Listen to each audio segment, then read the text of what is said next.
Christy, how are you? I'm wonderful.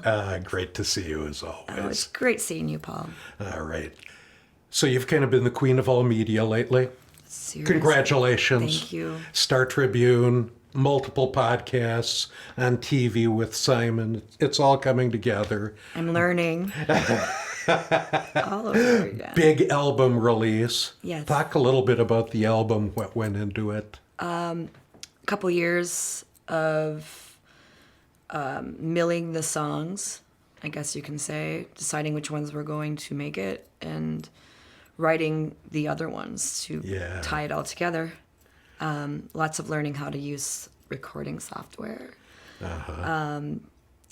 And really taking time to get the nuance of each song, which is the first for me, because most of the records I've ever recorded are done in a matter of days. That is recording, mixing, mastering, everything. Because that's about how much money I've had to record those records. So they sound like that.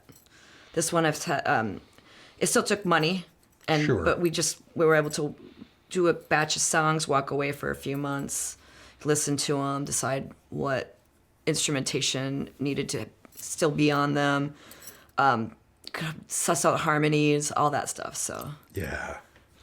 Well, and it came together great. Thank you.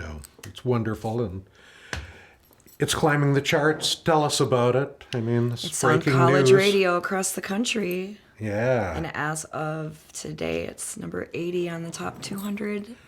And I can say that I'm pretty surprised and very happy about that, being it's self-released. It's just the power of us behind it, and the magic of the record. So I'm honored to be there. That's amongst all those great. I was looking at the titles, and I mean, we're talking really cool. Bands are on that list right now, so I'm hanging out with them for a temporary moment in time. None of them are as cool as you, but okay. Thanks, Paul. But you have another more than full-time gig almost as a talent booker. Yes. So tell me about that side of the business, since you've got to cover the album a lot recently. Yeah.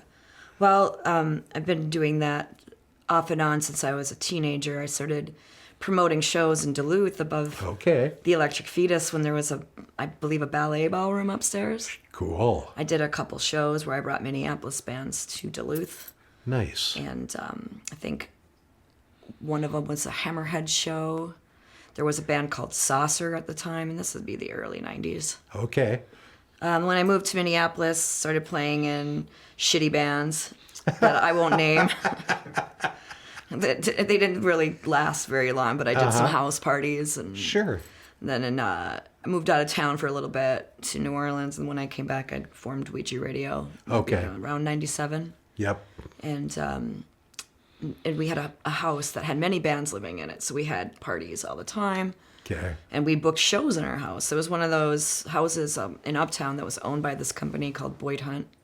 Okay. And they basically built 6 or 7 houses, mansion-style houses, gutted them out and put practice rooms in them. Because in the 80s, they were housing cover band artists. Like musicians would come to town, live in these, and practice in these. And Boyd Hunt would send them out on the hotel circuits to play cover tunes. Okay. So they were making money. This was the time period where there were always cover bands in hotels like Holiday Inn. Sure. So there was a market for it. But come the 90s, tons of punk bands ended up taking those houses over, and they became perfect places to throw parties because they were insulated. They were soundproofed. Oh, perfect. Yeah, so we had our own little scene. It started there, and then started promoting some shows at the Turf Club in the 90s. Then it would just continue for years from there. Somebody's calling you. It's my son. And I forgot to turn that off. I'm sorry. You're a pro. Yeah. I just love you. This is a great candid interview. I don't think I turned my phone off either. So yeah, then it continued. Took a few years to actually find a place where I would stay. Okay. And so I did just a lot of promoting shows. Like I would build a bill. I did a couple big events at the Turf Club where I would stack the downstairs was the Clown Lounge. Sure. Started a band there, and then when that band ended, I have a band upstairs, and I did 2 of these events called Night of the Living Proms in the 90s. Okay. The posters are still on the wall there. Nice. Those were some of my very first big shows I promoted. Okay. By 2007, after years of touring with Ouija Radio, because I was gone a lot Yep. at that period, touring with the band, I landed the gig of booking Statues before it was Stanley's. Oh, and I would okay. be there for around 3 years. Okay. And in that window of time, I booked also the Hexagon.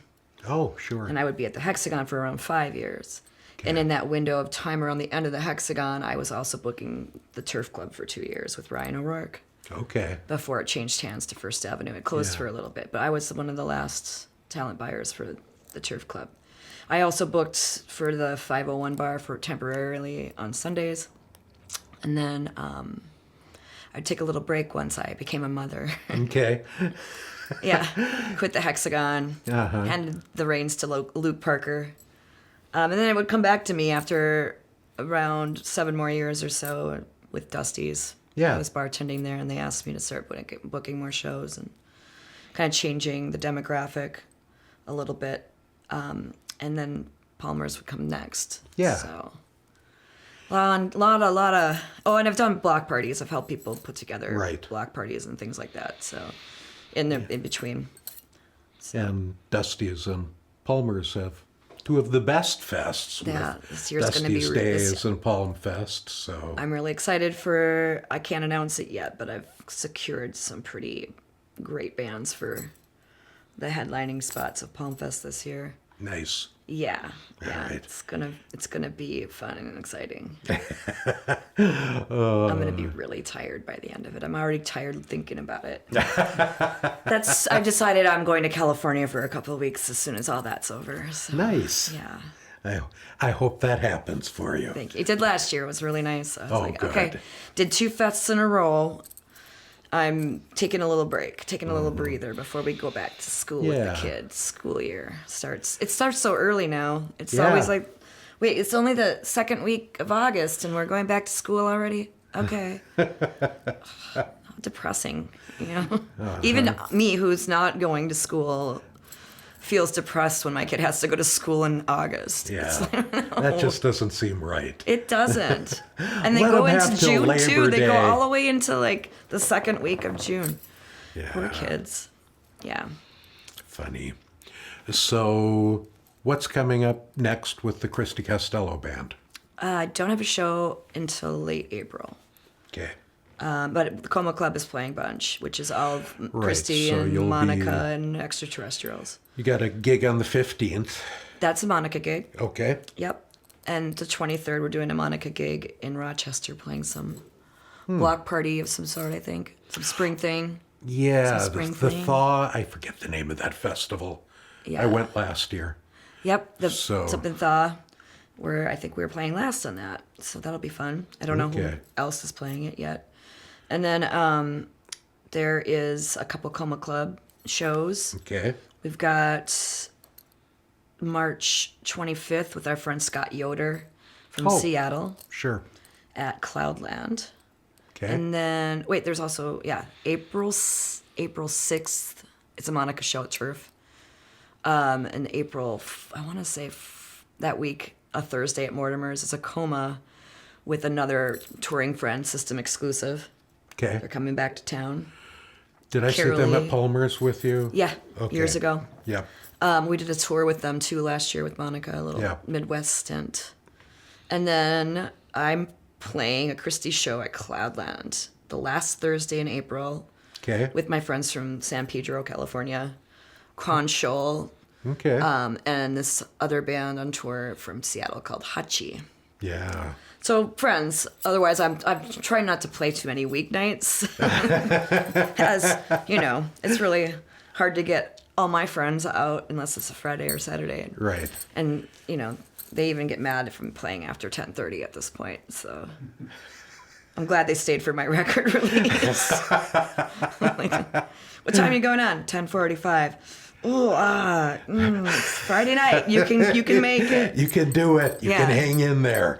I was like, do you remember the days of like the 90s when the last band, the headlining band, didn't start till sometimes like midnight? That, like we did that. It's absolutely. Part of the problem is the rock and roll demographic is aging. Yeah. There's still young ones. They're still up and coming. Yeah. But they don't even want to play late anymore. And I get it. Like, I don't want to play late anymore. Yeah. In shows in Europe, when we toured Europe in the Bombardis, like, shows were done by 11, and then there was a house DJ that took over, even if it was a pub. Yeah. And people just danced. Nice. And it was rock and roll, too. It was really fun. How did the Van Bondi's thing happen? I got a message through MySpace asking if I'd maybe come out and play in the Von Bondi's. Wow. Didn't answer the first one because I thought it was spam. But they sent me another one, and they're like, no, we're serious. But Ouija Radio had been playing Detroit. We actually, I think Ouija Radio broke more outside of Minneapolis than in Minneapolis itself. Yeah. We did better outside. So that's why we toured so much in the early 2000s, is because we found that going to places like Detroit and Madison, Wisconsin, where we ended up getting signed to a label, we could sell out a show there and not even do that here. So but as I got to create my own parties more and start booking more, I definitely made more festival type things happen in Minneapolis, and we would grow from that. Yeah. Absolutely. I always tell bands these days that ask me like how to get out more. I'm like, what are you doing with your show? Is it just a normal show, or are you making it an event? Can you put something into it? I don't care. Pajama party. Midsummer Night's Dream. Everybody playing their lingerie. It would just be going back to what Minneapolis sound was in the 80s anyway. Everybody was wearing lingerie on stage then. Sure. Well, not everybody, but certain people. I could see it happening again. It's so weird when you look at the fashion. People are just walking around in like thigh-high boots and lingerie, and that was what they wore to the club. Mm-hmm. Amazing. Do you remember? So here's how my music history goes. Lots of music in the 70s. Get married in 1980. Kids in 82. Yeah. So the 80s through the 90s. I missed a lot. Yeah, you missed that era. You missed the Prince and the Apollonia and all that. That's kind of what I'm talking about. I'm like, I sort of remember, but I watched the videos from the clubs, and that was the look. Yeah, absolutely. We missed that. But I mean, kids, if you want to have a really fun show, Midsummer Night Dream, everybody can wear whatever kind of pajamas they want. Or just, I guess I'm going back to events. There's people that theme it out or bring a little oomph to it, Right. So I started creating events. A lot of them at Stashu's. I had a Mini Mad. We did one show in Madison where we'd split like 4 to 5 Madison bands with Minneapolis bands, make it an all-day thing, and then the next day take it to Minneapolis. Same nice. show. This is making community. Yep. Connecting cities. Then I made it go all the way to Mini Motor, where we connected Minneapolis, Madison, Chicago, and Detroit. Once I was in the Von Bondi's, I was like, I know so many more people all the way out there. So we made it a bigger day and had more bands, 12 bands, and did the same thing throughout a couple of weekends in all those towns. So brought the same almost little caravan of bands. Yeah. It was super fun. Oh. That's how I know the Pawns so well. We did a lot of those with them. Oh, okay. And so when it came to booking my record release, I didn't know if they could or not because they don't really play much. I mean, that Shane lives in New York, the rest of the band lives in Wisconsin, but they did it, so. Yep, and it was spectacular. It was super fun. It was really good. Too bad the amp cut out on them so much, but at least it didn't cut out by our set. We got it all sorted out. Sorry, guys. Well, thank you so much for joining us. Yeah. This was really fun. Yeah. I'm glad you could be here. I like some kind of fun. Yeah. It's a good time. Good. Thank you. You. Yeah.